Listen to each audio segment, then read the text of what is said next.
Chapter 195, Lockpicking Expert Klein. A few seconds later, Klein activated his spirit vision and surveyed the room, only to find how extravagantly decorated Madame Sharon's room was. In a spacious area with a cloakroom that was ajar, there was a thick carpet, a blanket made with goose feathers, a makeup table strewn with skincare products and cosmetics, a dazzling array of jewelry, thin clothing and socks thrown over the rocking chair, and multiple decorative items adorned with gold silk. All of these entered Klein's field of vision. What attracted Klein's attention the most was an unfinished oil painting. On the painting was the naked figure of Madame Sharon herself, her brown hair like a waterfall, her eyes like an innocent deer, pure and limpid. But her curved eyebrows, sharp nose, and tender lips accentuated her form as a mature female. The two qualities fused together despite the contradiction, releasing an alarming temptation. Klein only gave a cursory glance at the area under the neck for a moment. He wasn't trying to be gentlemanly. After all, he had already seen the porno, so why would he have scruples over a picture? His attention had been grabbed by the pastels, palettes, and paintbrushes beside the painting, as well as a full-length silver-coated mirror. This combination and their placement relative to each other gave Klein a weird thought that the painter was Madame Sharon herself, and not some artist she had seduced. A beautiful woman with a great figure, flirtatious yet innocent, stripping and drawing herself while looking in the mirror to chronicle her beauty. It feels a little odd. Is Madame Sharon narcissistic? Klein gulped silently and retracted his gaze. He started to search for possible evidence of her crimes. Following Leonard's and Fry's instructions, he kept his black gloves on as he searched. He had to keep the original position of everything in his memory to facilitate putting everything back after he was done. This proved easy for an advanced seer. If he forgot, he could use dream divination to recall the placement easily. Of course, he had performed a divination before he left the house tonight. There was going to be no danger, and he would be met with relative success. That's something a good charlatan would do, even if I'm already a clown.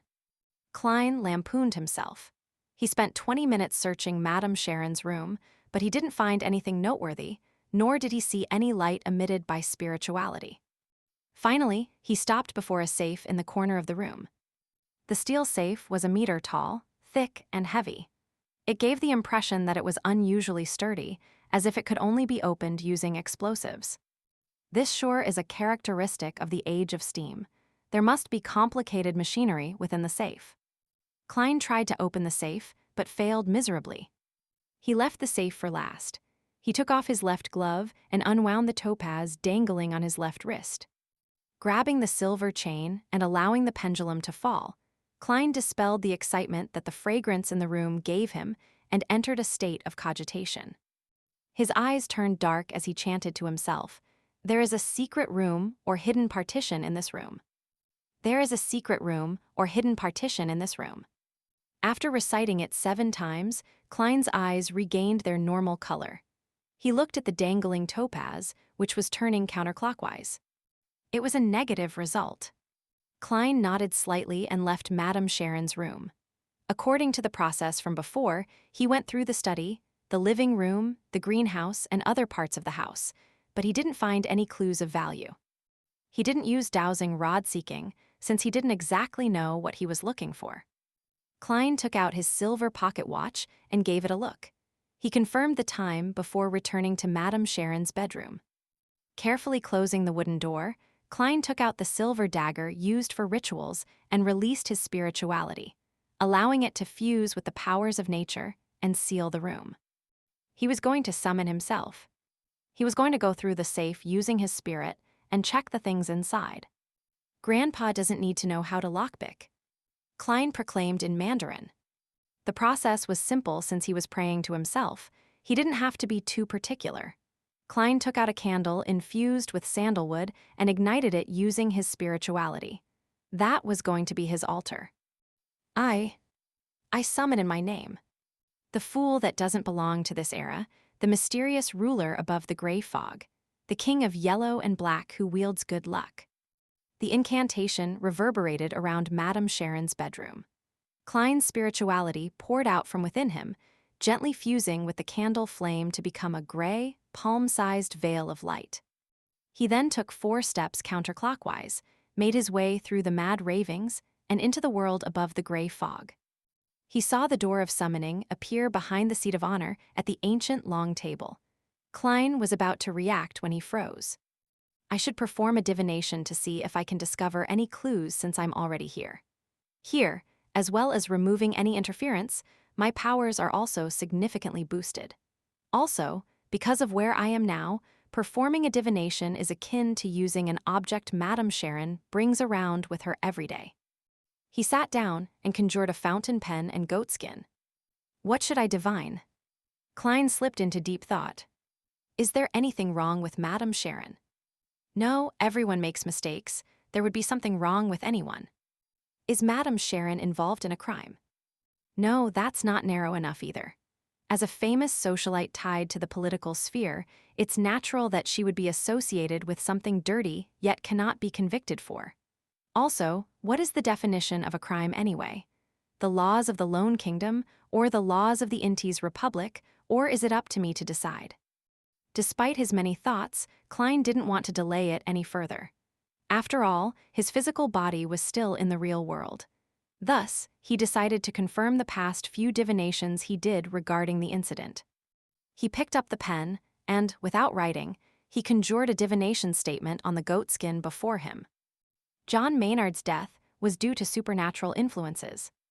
This was the divination he did when he went to Maynard's house to help the police. The answer he received last time was negative. Grabbing the silver chain, he allowed the topaz pendulum to almost touch the statement on the goatskin. Klein half-closed his eyes and silently recited the divination statement. John Maynard's death was due to supernatural influences. John Maynard's death was due to supernatural influences. After repeating it 7 times, he opened his eyes and looked at the pendulum. His pupils constricted suddenly. The topaz pendulum was spinning clockwise. Clockwise meant a positive result. Maynard's death was really due to supernatural influences. Klein stared at the pendulum that was slowing down, his heart churning in turmoil. My divination back then was influenced, disrupted. Madame Sharon is a beyonder, a rather powerful beyonder. Or is there someone backing her, having helped in planning Maynard's death? Did they want to remove a powerful opponent to the seat of mayor, to remove a future House of Commons member of Parliament from the new party? Many thoughts raced through his mind as Klein wrote a new divination statement. Madame Sharon is a beyonder. He recited the statement 7 times, still using the pendulum technique. Klein used the location he was at, as well as the information he knew regarding Madame Sharon, to complete the divination. He saw an answer. The answer was the clockwise rotation of the topaz pendulum. The answer was yes. Madame Sharon is a beyonder. Klein's nerves tensed. He didn't delay any further, immediately answering his own prayer and pushing open the mysterious door. After a moment of chaos and dizziness, he saw Madame Sharon's bedroom and himself. Klein floated to the front of the heavy safe and extended his right hand. He carefully extended his hand into the safe. Since Madame Sharon was a beyonder, he had to be wary of traps in the safe. In such a state, where his soul was infused with powers of the mysterious space and his spirituality, Klein no longer needed divination. He would receive a warning when he was approaching something dangerous. A large portion of divination was obtaining revelations by allowing one's astral projection to roam in the spirit world. In other words, it was derived from one's spirituality. Klein didn't notice anything unusual when his nearly transparent hand made it through the thick metal door. After sweeping his hand, he leaned forward, plunging his entire spirit into the safe. He saw that the inside of the safe was split into 3 sections. The first was filled with gold bars, thick stacks of cash, and even more precious jewelry. Another layer had sealed documents. Klein blew on them, but he didn't manage to flip them open to look at their contents. Yes, I'll have to try again with Mr. Azik's copper whistle. Klein had experimented with it previously. When he enveloped the flaring sun charm or Azik's copper whistle with his spirit, both the items were able to make it through obstacles, as if becoming illusory items themselves. The bottommost layer of the safe was rather strange.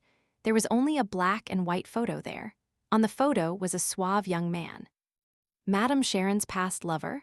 Were they forcefully broken apart, and Madame Sharon having no choice but to marry the old baron and, thus, embarked on her path of debauchery by entering the beds of multiple men? But deep in her heart, she still harbors a pure space. Every night, when it's quiet, she takes out this photo and strokes it with tears on her face. Klein instantly imagined the plot of a great romantic tragedy. But the more he looked at it, the more something seemed amiss. The young man in the photo seemed, perhaps, a little too much like Madame Sharon. Madame Sharon's brother, she's a beyonder. Fuck, could she also be of the demoness pathway, the same as instigator Trissy? Klein suddenly had a stroke of inspiration, which scared himself. Could the reason Trissy stayed in Tingen this long be because her partner was here? Klein observed the photo closely, realizing that the young man looked remarkably like Madame Sharon. His nearly transparent face grimaced in pain. He could no longer view that porno the same way as before. Collecting himself, Klein felt for the corners of the safe to see if they hid anything. Even though he couldn't pick up any papers in his current state, passing through objects was a different feeling from passing through the air.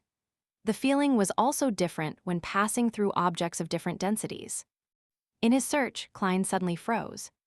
He found an empty space on the side of the safe facing the wall, a hidden compartment. After confirming that there was no danger, Klein made his way inside. What entered his field of vision were ointments, fragrances, powdered herbs, and other objects. The centerpiece was a statue of a god that took the form of a skeleton. The statue was about the size of a palm and probably of a beautiful girl. It had long hair all the way to its heels. Each strand of hair was thick and clear, like a venomous snake. Situated at the tip of every strand of hair was an eye, some closed, others open. Klein was shocked. He caught a whiff of an evil scent and hurried out of the hidden compartment.